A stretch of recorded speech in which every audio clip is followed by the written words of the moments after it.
Pienso que pueden aportar mucha tecnología, una visión muy distinta, ¿no? Mucho más amplia.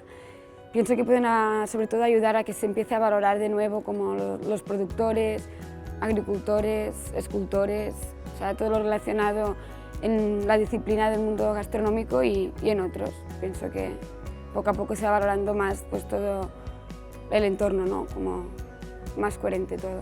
Pues lo veo muy bien, pienso que va a mejorar mucho. Pienso que bueno, la tecnología va a ayudar mucho en este aspecto y sobre todo lo que pienso que va a ayudar a que este futuro sea mejor va a ser el respeto, ¿no? El respeto por el entorno, ser coherentes y sobre todo más sostenibles, ¿no? Pienso que ahora cada vez se tiene más en cuenta pues, el mundo que nos rodea, sobre todo.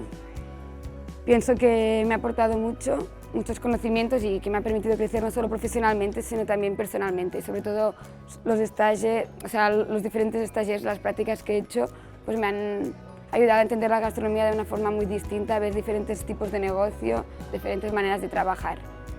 Y eso me ha ayudado mucho. Diálogo.